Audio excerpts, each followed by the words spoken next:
Welcome to another episode of the HealthyCare Podcast, where we talk about everything related to health and wellness. My name is Catherine Okubo, and I'm your host today.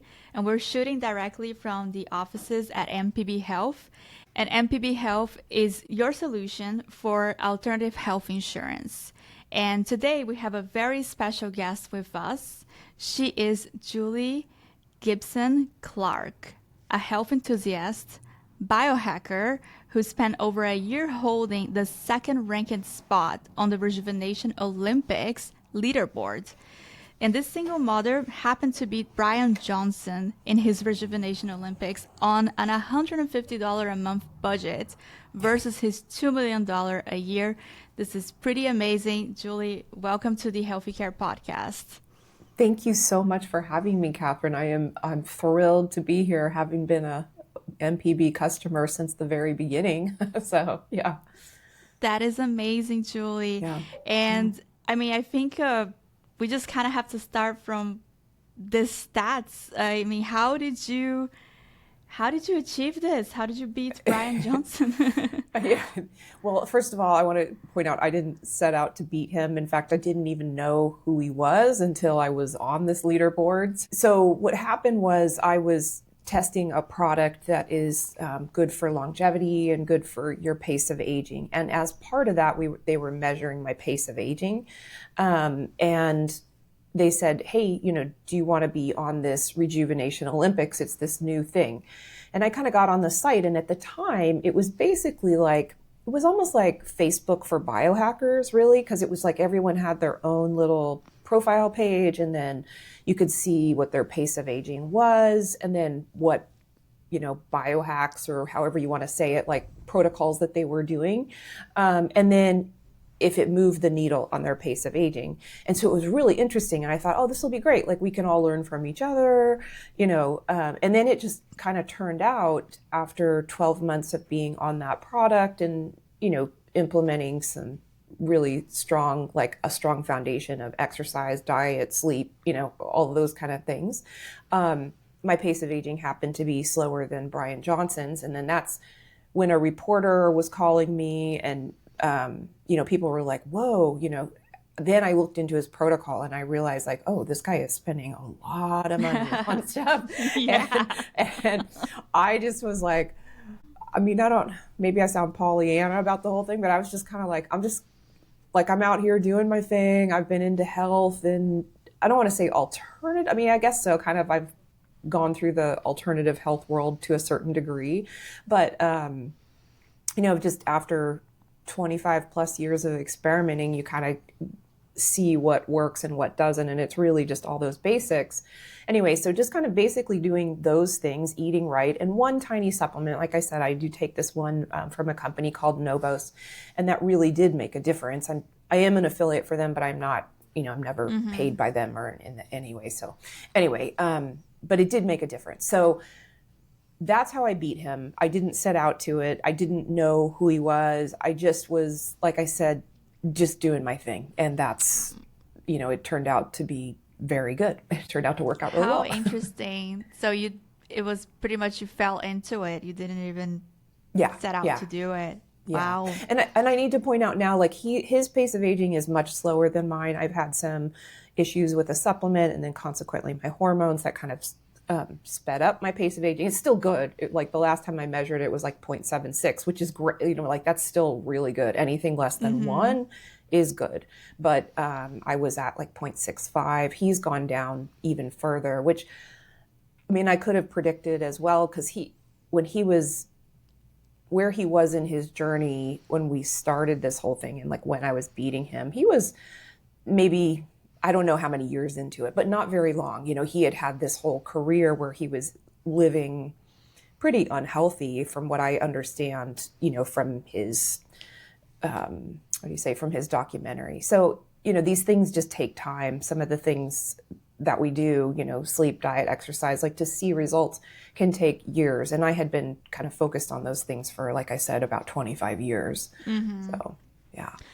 In your opinion, what do you think has the biggest effect on aging in general? So I think it's really, really, really simple stuff. Sleep, diet, movement. I mean, movement probably is the first thing. I mean, they always say, like, if you could bottle it in a pill, it would be the greatest, therapeutic thing we have. I mean, in fact, it impacts your sleep. It makes you sleep better. It makes you happier. It keeps your whole body running properly. And so I think that the first thing I would say for people is movement. Then you kind of have to dial in your sleep. And by that, I know people can't control their sleep. As somebody who's suffered from insomnia, I would say it's really more about, like, I'm going to be in bed at this time and keeping that very consistent. And then same thing with diet, as you sort of figure out what is the right diet for your biology, because I don't think there's any one specific diet, but I think we have to eat sort of at the same times every day. Like, our body doesn't like all that. It sounds like, the more research I do, it just seems like we have these internal clocks that all kind of want to work at the same time every day. Every organ has its own little clock that it's kind of working off of. And so to eat and sleep at the same time, possibly even movement, but that I would, that's, I don't think, as important. But, and then last, I would say connection. I think we're learning more and more that human connection is really, really important. So whether that's deepening the connections you currently have or, expanding those, I'm still very much working on that one. So. Yeah, I have to agree. I actually saw a study recently, and I don't have the actual names of the study right now, but we can maybe possibly find it and put it on the description of this video.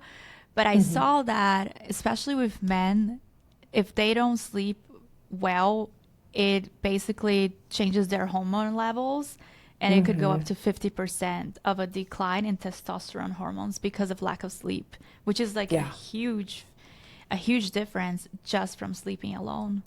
Yeah. I mean, I think, it sounds like the more I look into it, it's like, it just raises your cortisol. Now your body has to use all that. You've got this pregnenolone, which is your, what do you say, your master hormone? I can't think of the name for it right now, but, and then that pregnenolone is going to get turned into either, cortisol, or it's going to be used to create the sex hormone. So both men and women really, really suffer, from lack of sleep. I mean, that said, like, if you're a young parent, like, don't freak out, you're going to be okay. Like, we do have seasons of our lives where we just don't sleep. I mean, again, being a single mom, there were like a decade of, no sleep. Like, I remember when I finally got to start sleeping like 6 hours a night after, like, I don't know, maybe it was like 3 or 4 years, when my son, finally started sleeping like chunks of time. And it was just like, wow. Like, I just felt amazing. Now, if I lived off 6 hours of sleep, I would feel horrible. So it's all kind of relative, but true. Yeah. True. Yeah. And what exactly is biohacking? I know, like, a lot of people still don't know this term. It's fairly new. Yeah. What would you describe it to be? Well, for me, it's like nails on a chalkboard, but I'm just going to,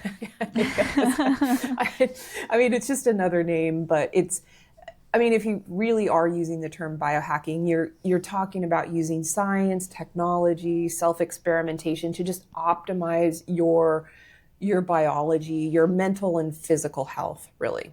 And so it's just thinking of, like, you're just taking on a very hands-on, like, data-driven approach to aging and feeling your best at all times. And it's kind of like, almost to a certain degree, you have to suspend belief that we have to get sicker as we get older, so it sort of requires that always operating belief.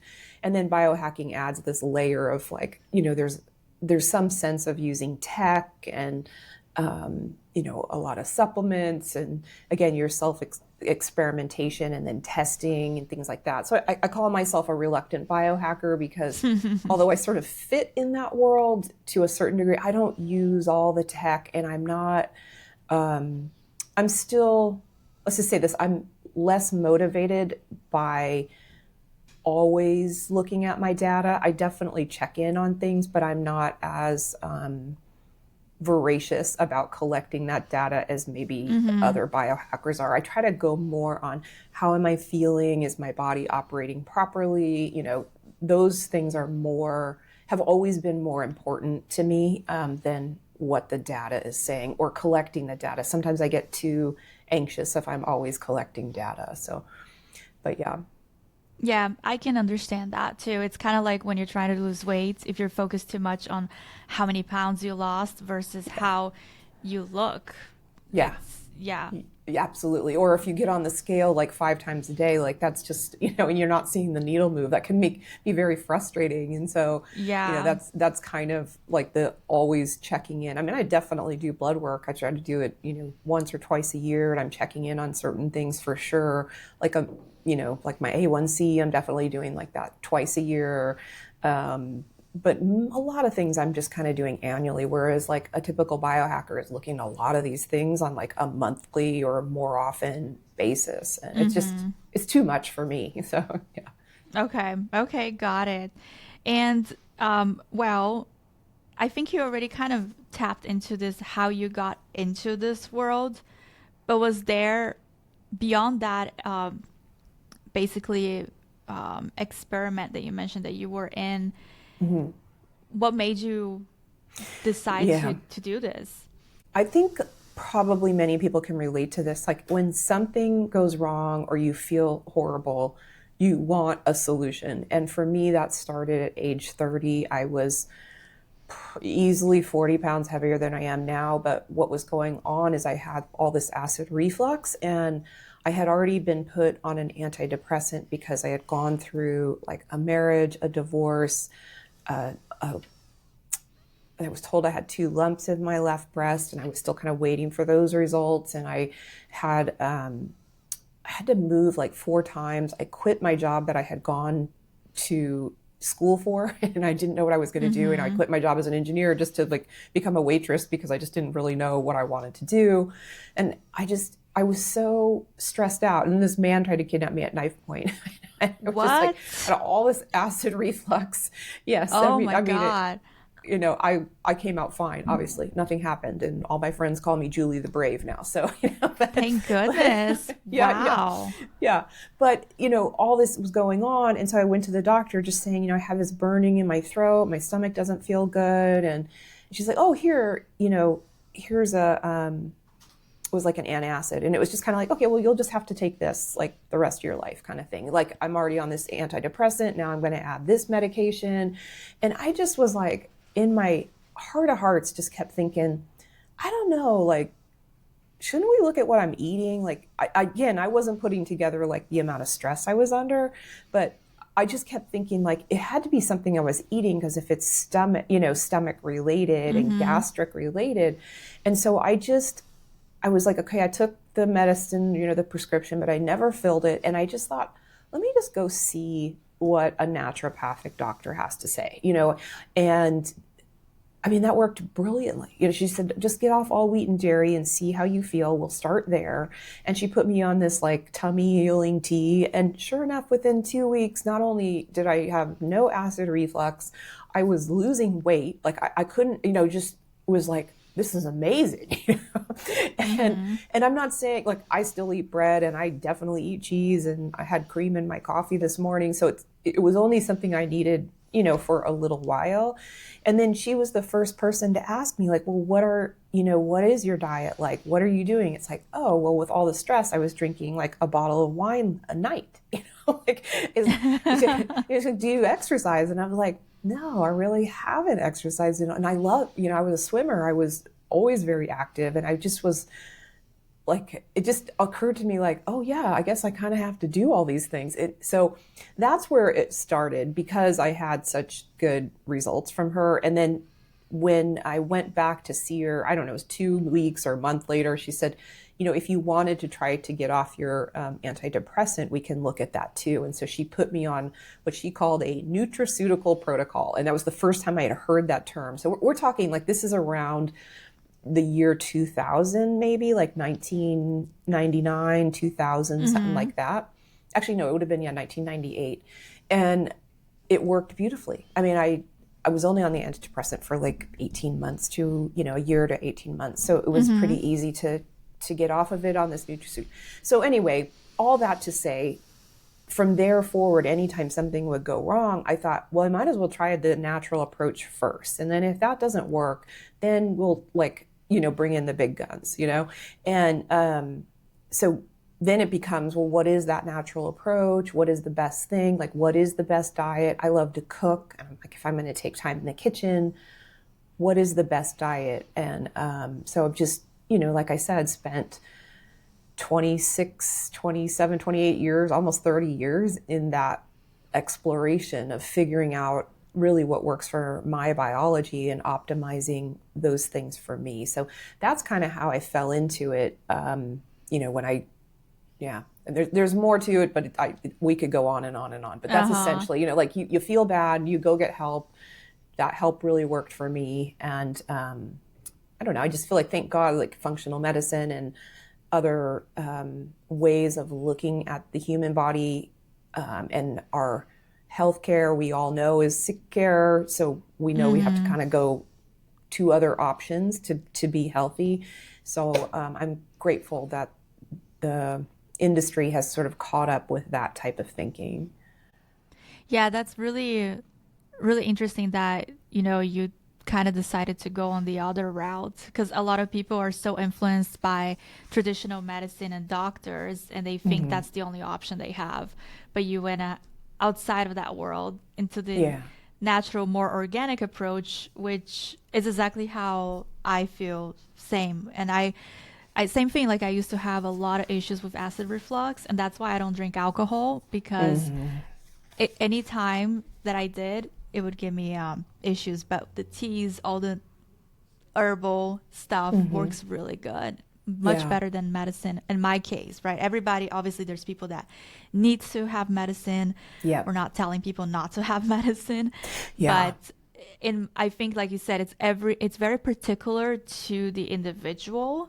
Not just the diet, but the supplements and everything else that you're taking.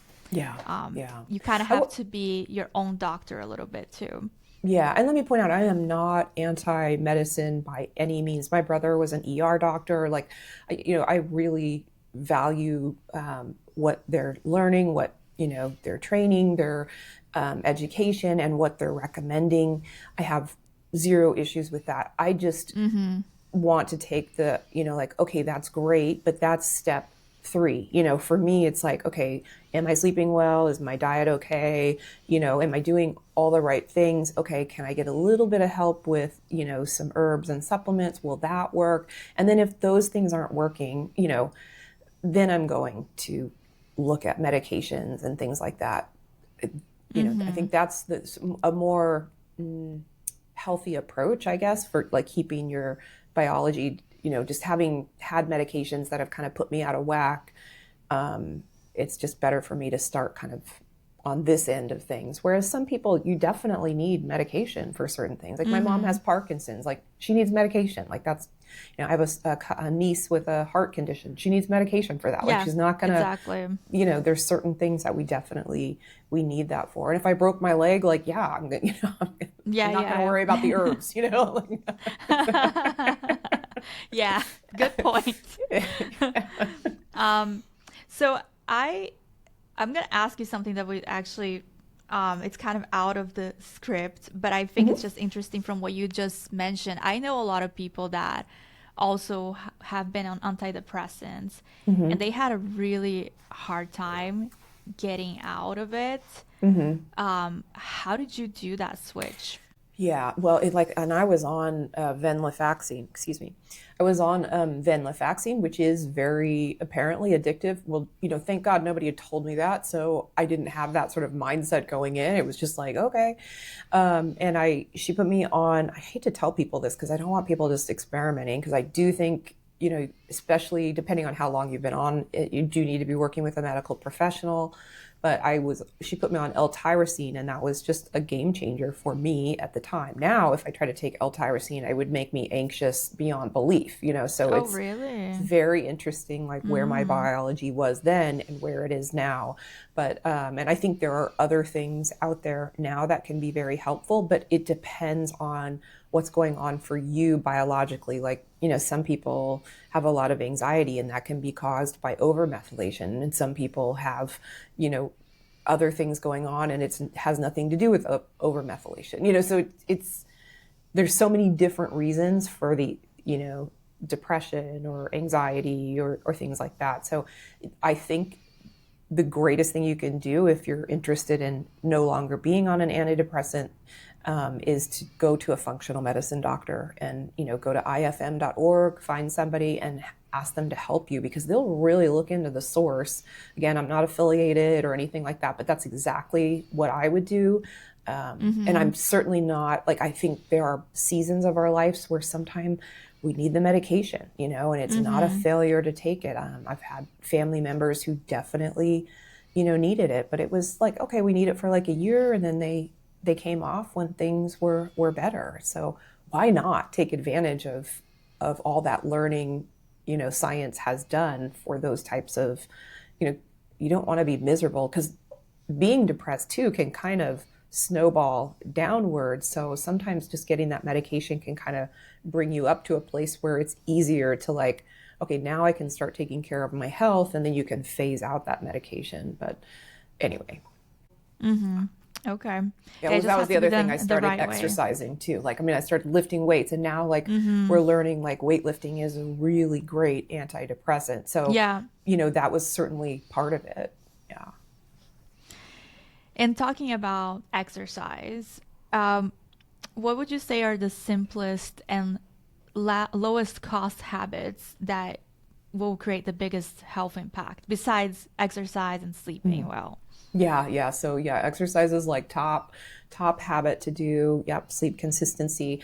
And then again, I'd say time restricted eating. I don't think we necessarily have to do extreme fasting, depending on your age, but like, I like to do the sort of fasting mimicking diet, maybe 2 to 3 times a year, which is like a 5 days of, and people can look it up, but it's like, a maximum amount of calories, low protein, for 5 days. And then the rest of the time I'm doing, I try to make sure I definitely don't eat for 12, usually around 14 hours. Some days, if I'm trying to just cut a little weight, like it's, about to be summer and we're going to be wearing bathing suits, I'm like, I might go like, I might create a more 14-hour fasting window on a daily basis, or 16 hours. And then aside from that, what we're learning about morning light, and I would say sunlight, but I tend to get up before the sun comes up. So I have like a bulb on my on my nightstand that's, gives me the right light signatures at the specific times of day. So in the morning, it's giving me that blue light, and in the evening, it's the red light. And that has helped me immensely. I didn't realize like how much that was messing with my cortisol and melatonin production. So, and then the last thing, which is I'm still kind of back and forth on, but I do think protein intake might be also something people need to be aware of. I don't necessarily think it needs to be as much as what, Instagram would make you think, that you need to eat protein with every meal. But I do think people should sort of check in with, where are they naturally eating protein? What is the recommended amount? Are they even close? Just making sure you're closing that gap, because if you're going to weight lift, and this just, again, I say this from something I learned, I had a DEXA scan this year, which was, I had one last year, and I hadn't gained like a stitch of muscle. And I'm like, oh my God, I'm working out harder. Why did I not gain that? And I do think it has a lot to do with my protein and carbohydrate intake not being, balanced properly. So I'm working on that as well. And what about red lights? Because I have a red light panel, I have the red light mask. Like, is that, I see a lot of research on it. That's also pretty good, right, for overall health? I think so. Yeah, I do. But I think that, you're talking about the icing on the cake. You got to bake the cake first, get those habits down. you can't supplement or buy your way out of bad habits. So, if you're not sleeping very well and you're using a red light mask, it's like, okay, it might help your skin to a certain degree, but can you imagine like how much damage you're doing by not sleeping very well, or worse, like eating a lot of sugar? It's like the red light mask is only going to do so much, or, standing in front of a red light. Again, all those things are really, really good. It's just, you got to see them as icing on the cake. They're that 8 to 10% layer of benefit, which is beneficial. It's just all these other things make a bigger difference. Yeah, I get it. It's like a recipe. Yeah. Mm-hmm. Yeah. There's an order for everything. Mm-hmm. And I was looking also at your YouTube channel. You have something called the Longevity Kitchen playlist. Mm-hmm. Yeah. So what are, in your opinion, the top foods for longevity? So I'm doing this series called From Paper to Plate, where we're looking at, research papers, and then kind of saying, okay, if this is what the research is saying, what does that mean for Wednesday night dinner? The research on longevity, essentially. And I think again and again, it just comes back to one, leafy greens. Like, get those greens. Like, every time I learn of like some new compound or some new, it's like, oh, look at that, it's in greens. So you got the fiber, you got, I could just, oh God, go on and on and on. Like folic acid, you've got, what was I just doing greens for the other day? Polyphenol, it's like every time I turn around, it's like leafy greens and liver, and I'm just not going to eat liver. So I cannot get over the texture of it. I'm sorry, I've tried it. I can do it in a pate, but it's like, well, now I'm just eating so much butter and melt, cream. It's like, I don't know if it's good for me. Anyway, and then the other thing I would say is olive oil. It seems like every time I turn around, there's something great about olive oil and the Mediterranean diet. And I don't think the Mediterranean diet boils down to just olive oil, but it's certainly pretty prevalent in that diet. Berries, I think just the high antioxidant and polyphenols in berries, I think are really, really important. Particularly, I'm a huge fan of blueberries, but, any berries are good for, different berries are good for different reasons. I know I was going to say about the greens, it's about your macula and what that also says about your aging, your pace of aging. Leafy greens are really good for slowing down your pace of aging. And then legumes, as much as I don't love them, that's pretty consistent. If you look at all the blue zones, it's pretty consistent that they're all eating, some form of legumes. And then, and I'm kind of doing these in order of like I think the most important thing is leafy greens. And then I would say olive oil, then berries, then legumes. And then, then I'd be looking at nuts, fatty fish, fermented foods, getting that fatty fish like 2 to 3 times a week, I think is really, really important. And I've shifted away from using a supplement, which, those, if you're buying a really good fish oil supplement, you're spending a lot of money, and it's saved me a lot of money to kind of shift from that to, finding a way to enjoy sardines and salmon and, keeping that and learning about that, the omega-6 to omega-3 ratio, and keeping that in good order. Mm-hmm.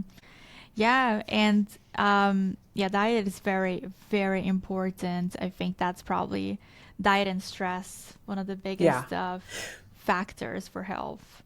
Yeah. Let me add something, because I think diet can be very stressful for people. I know it has been for me in the past, especially when I was just younger and trying to do everything, perfect. And if I've learned anything at all, it's really more about a pattern of consistency over perfection. Like, I'm going to go on a cruise on Thursday, and I plan on having I don't drink anymore because it's just, I can't do that. But, I'll probably have like a few treats, I'm not going to worry about it, because one, how often am I going to be on a cruise ship? Like, that's not, so there's no habit that's going to be formed.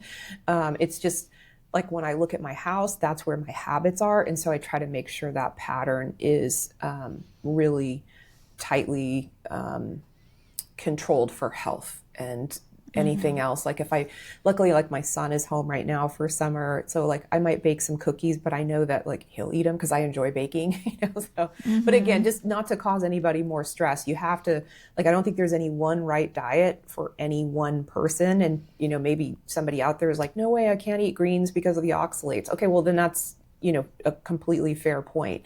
So all that said, it's like everybody has to kind of figure out what's right for them. And you use that, again, going back to biohacking, you got to use your data to kind of figure out what's working for you and what's not. Yeah, and it's so funny that you mentioned the oxalates in the greens because I had that issue. I had a kidney stone, and those are formed because of oxalates. So I actually have to watch out. But I love leafy greens. Yeah. Well, I think you have to, I mean, again, I'm not super up on it because I've not had a kidney stone, but it doesn't it? It's like you're making sure you're pairing it with vitamin C and calcium so that. Yeah, there's a supplement that you can take. I take every day. I forgot what it is. It's like a citrate or something like that. I have to look into it, but I take a supplement that, supposedly, like you said, if it's combined with it, it's fine. And talking about supplements, I know you mentioned that you go more towards the natural route, but are there any supplements that you recommend? Yes. And again, these are, I don't know if there's only probably a few that I would recommend for, I want to say everybody, but even then I'm sure there's caveats out there. I do think we need magnesium. I just think it's, again, I've done an episode on like what's in our soil and things like that. And I don't know if we have enough magnesium in the soil. I don't know. I don't think people eat enough vegetables. I mean, I eat like a pound of vegetables a day and I still am deficient in magnesium. So, that could be my biology. That could be, it's just the soil is depleted. I'm not sure, but I do think that we all kind of need some level of magnesium. I don't, that's different for everybody. I do think vitamin D3 paired with a K2 is pretty important. We spend just way too much time indoors. Like if we were all outside with our shoulders exposed for a few hours every day, then maybe we wouldn't need it. But, I mean, let's face it, like I spend lots of time indoors and I'm still, I go out for walks, but I need that D3 supplement. And I pair it with K2 for absorption and bone health and things like that. I think if you're not going to eat fish, then I probably would say that you need some kind of omega-3 supplementation. But there's some new research coming out on that, and that sort of saying like maybe we need to focus more on just having the DHA and not the EPA DHA. But I'm still learning that. So, but I, again, a lot cheaper. Just like learn to like sardines, find some recipes. I've got some on my site. There's some pretty good stuff out there, or other fatty fish. Let's see, what else would I say? If you're interested in longevity, I would, I feel very comfortable recommending the Novos supplement that I take that helped me slow down my pace of aging by 8%. And I know that because of, everything I was doing and testing.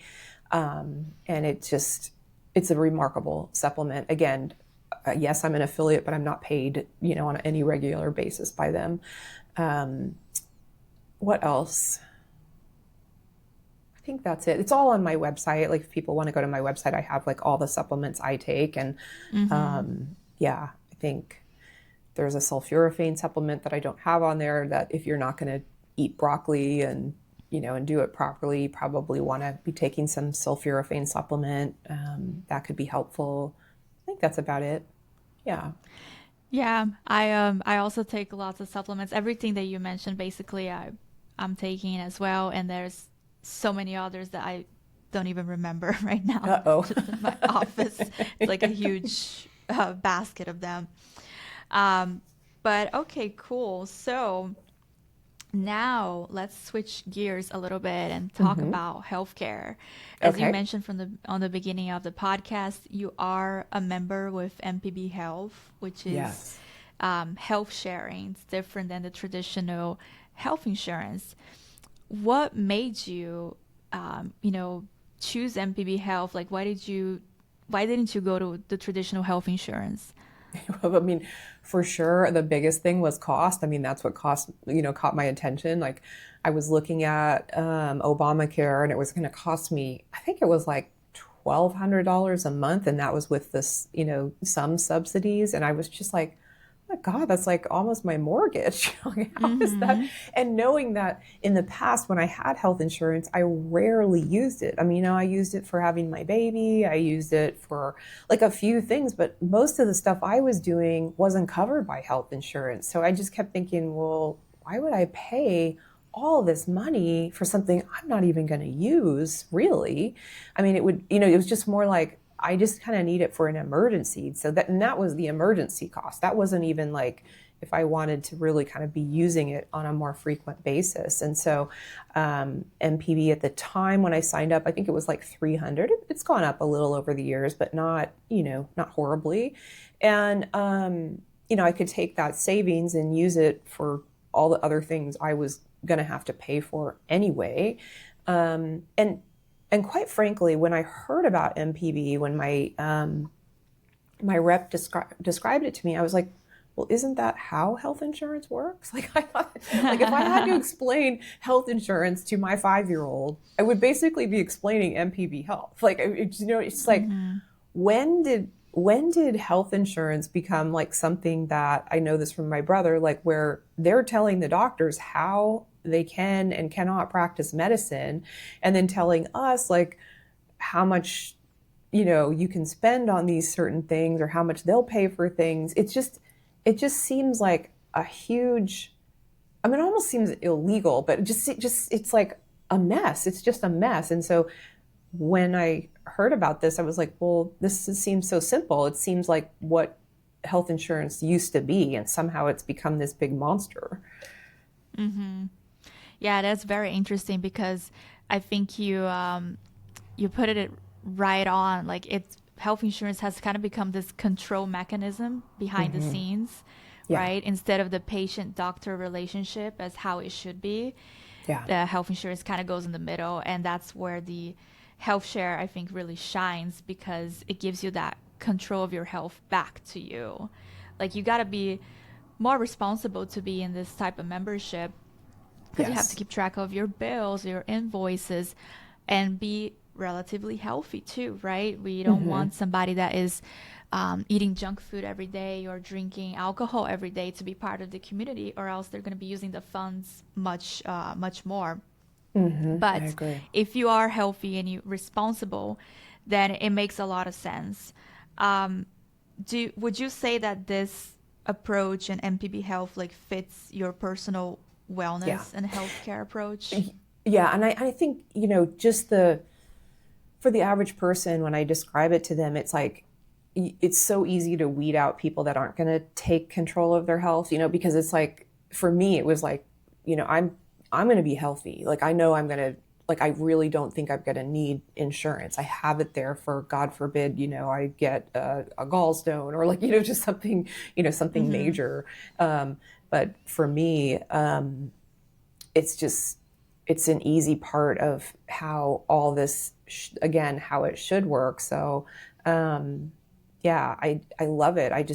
I also love, I want to make note of like the telehealth, like that's kind of been new in the last few years. Or maybe it's just new to me, but it's been very, very helpful, because every once in a while I might have, like, I had an ache in kind of over my kidney, and I was just really like, kept thinking, oh, it'll go away. And, this was going on and off for like months. Finally, I was like, okay, you know what? I have this telehealth. Let me call and see. And it was just so, it like really put my mind at ease to be able to, and it was like on a Sunday that I finally was like, okay, I've had it. Like, I need to talk to somebody about this. And it was like, oh, it turned out it was the way I was lifting weights was causing it. I was like worried. I was worried that it was, just after my conversation with the doctor, and it was like, try this, and then if that doesn't work, then you need to go get some scans, But sure enough, I tried it, and it was like, oh yeah, okay, I shouldn't do this kind of weightlifting. That's just is not helping me. So, I mean, it was just, it's so useful, and so I appreciate that aspect of it too, having that telehealth there. That's really, if it's any cost, it seems like it's nothing. I don't know. Maybe I haven't used it enough. It's part of the membership Yeah. Yeah. Yeah. Yeah, It's that's really good. helpful. I think it's also really helpful when you have kids to have Yeah, that. for sure, for sure. And the pet care, I haven't utilized that, but I was like, oh, that's great to know. Like, God forbid my kitty has some sort of massive, Mm-hmm. you know, accident or something like that. So, and then the mental health, I appreciate that that's in there. I haven't used it, but I've been kind of looking at that going, okay, I've got I'm an empty nester now. And there's just a few Mm-hmm. oh, it would be nice to have a few conversations with a professional. Yeah, yeah, yeah. That's exactly what kind of we want to have on the membership. It's a 360 care because your mental health will affect your physical health and vice Yep. versa, right? So we got to look into all those aspects, and we also have dermatology there as well. Yes. Yeah. So And in fact, I'm going to take advantage of that living in Arizona. I have I just get these little, and just like, is that cancer? Should I worry about that? Should I go see somebody? It'd just be nice to talk to somebody. And again, yeah, it's very very dry over there, right? it's dry and a lot of sun. So, Mm-hmm. I don't know, the telehealth is really, it's very useful for somebody who's, again, like I'm usually very, very healthy. I'm always going to try like a more natural approach first. So to be able to talk to a doctor and just put that sort of like, what's the worst case scenario this could be? Is this even in that direction? Oh, it's not. Okay, then, it's a huge relief for me to Mm-hmm. have that there. I agree. I agree. And okay, so again, going to the healthcare space, what do you think that most people misunderstand about healthcare access and cost today, since you've been on kind of both spectrums of the industry? Yeah, I think and I'm learning this. I mean, like, oh, it's just, I mean, thank God, not the hard way. My mom is. It's price transparency. Like that's just bizarre to me that somebody who has insurance is going to be charged more than somebody who's a cash pay is. I mean, it makes sense. Like if they have to spend all this time collecting from insurance and insurance is telling them how to run their business, then I could see why a hospital would charge more. But then ultimately that might mean the patient pays more because, their cost, whatever their out of pocket expense could even be more than the cash pay, if they just said. So that price transparency, I think, is one of the biggest misunderstood things. I think people think you're going to save money with insurance. And I'm not sure that pencils out. Certainly not for somebody like me who's really proactive about my health. And the other thing that I think is sad, but it seems like because there are more doctors being vocal, but the proactive testing, being able to, look at your ApoB, your A1C, like all of those things are your insulin, like what's your fasting insulin. Those are things that aren't part of a standard set of labs and yet are very, very helpful in proactive healthcare and giving, kind of a signal long before it's broken. And it just seems like we're looking at broken, sick care and not really, like it's just a complete anomaly to call it healthcare. But again, I'm not against Western medicine. I'm just against the insurance sort of driving this. Well, this is how much we're going to pay and telling the doctors how to practice medicine. I don't think that that's a legitimate way to have healthcare. Yeah, it's not in the best interest of the customer, basically. Yeah, Yeah, exactly. yeah. Well, that's why we have the alternative. I know. I'm so grateful. I couldn't believe it. I mean, again, I just go back to like, well, isn't that how insurance is supposed to work? Like we all pay in a bunch of money and then it pays out. Like that's again how I would have explained it to my 5-year-old. It's like, yeah. Yeah. Yeah, well, that's our goal, is to change, healthcare and reshape it and disrupt it as little by little. And Yeah. you're doing that too. So thank you Yeah. for being a member. Thank you. All right, so let's kind of like now close this out by kind of looking into mindset. Like how do you think that mindset plays a role in long-term health and longevity? So first of all, like, in fact, we probably could have started at the beginning, like, I think mindset is everything. Like, I think that anything you want to achieve, anything, like, I feel like we all walk around with these always operating beliefs that we don't know we're walking around with until we're forced to question them. And I think when it comes to health, I think one of the things that most of the world walks around with is, as I get older, I'm going to get weaker and sicker. And, well, first of all, let me back up. Like, we know mindset impacts health. The placebo effect is real, and that's been studied, again and again and again. So, like, I don't think there's any argument that mindset and health outcomes are real. But one of the things when it comes to, like, long-term health is, walking around with this belief, like, well, when I get older, I'm going to become, I'm going to have more aches and pains. I'm going to get sicker. I'm going to get weaker. And what if, like, you shifted that and said, okay, we're not going to be like superhuman, and I'm certainly not going to live forever. But do I have to, like, if I wake up and I've got aches and pains in my joints, does that mean I have to live with that, like, for the rest of my life? Like, no, I'm going to look into it. Like, is there a way to mitigate that? Is there something driving that? And having that different mindset, like, of, I don't have to get weaker and sicker as I get older. Like, I can optimize, sort of, I mean, again, I know I'm going to age. Don't get me wrong. But what that really looks like, I don't think we really know, because we've just, again, had this sick care for so long. We don't know what it can look like if you're very intentional about, your lifting weights and, your diet and things like that. And so for me, like, I was waking up with aches and pains, and my mom's like, oh, that's just, you're getting older. Like, that's what's going on. And really, when I started experimenting with my diet, it's like, oh, it turned out, oh no, I just can't have coffee and chocolate every day. And if I remove those from my diet, I no longer have those aches and pains. Like, they're just gone. Like, it feels wonderful. And so, or maybe somebody else is walking around with something they're doing or something they're eating that's driving inflammation, or maybe their lack of sleep is driving this high level of inflammation, and it's causing, your knee to hurt or something like that. But if you have the belief that when I get older, I'm going to get weaker and sicker and be in more pain, you're not going to look into what that might be.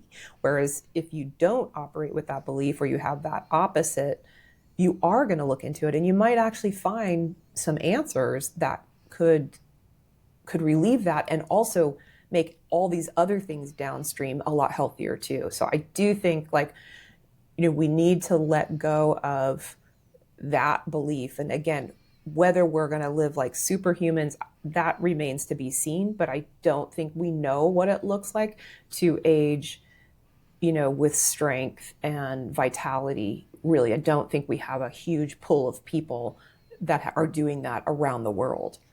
Even in the blue zones. I mean, they're, it's like, well, they're not like lifting weights or anything like that. So what would it look like if they had been weightlifting? What would their lives look like? Yeah, I think that's a great way to put it, because it's such a small shift that makes a huge difference. Like you said, if you think, oh, this is just getting old, you're not going to look into the why, right? Mm-hmm. But you're just going to get a medicine. You're just going to take your NSAIDs and rip up your gut and cause more problems. Yeah, right. But instead, if you just think, you know what, let me just investigate this a little further, I think it's possible to get, as you get older, to get even better. I do too. I've seen people do that too. So I certainly have. Like, honestly, like, I feel better today than I ever did in my 20s, for sure. I mean, again, going back to, like, when I was like my late 20s and, married, divorced, and drinking a bottle of wine every night, and, 40 plus pounds heavier, it's like, I definitely am, like, I'm stronger, like, more mentally there, like, just everything is, and I get wiser with the years. Like, I don't know. I feel better now than I ever did. That's exactly same. We've all been in the dark places before too. Yeah, exactly. I know exactly how you felt, and I agree. Same. Yeah. So yeah, that's wonderful. Well, Julie, you look amazing. You sound amazing. So everything that you're doing, it's probably working. And I just want to tell you thank you for being a guest here at the HealthyCare Podcast. where can people find out more about you? Where can they find you online? Well, first of all, thank you for having me. It's like, again, it's an honor to speak with you guys. I've just been huge, not only customer, but fan of the company and tell everybody about it. So, but most things you can find me, juliegibsonclark.com is my website, on Instagram, Julie Gibson Clark, and on YouTube at Julie Gibson Clark. And I'm a new YouTuber, so please be gentle with me. These are not, like I'm using my YouTube series and growing my YouTube and my social media as a way to learn new things and keep my brain active and engaged as I age. So I'm definitely this is not Emmy award winning TV in any way, but you can definitely learn something. If nothing else, go there and just grab the recipes, because there's some great stuff on there. Yeah, I thought the recipes were really good. So thank you. All right. Well, thanks, Julie. Thank you so much for being with us. And that's it, guys. This was another episode of HealthyCare Podcast. Thank you.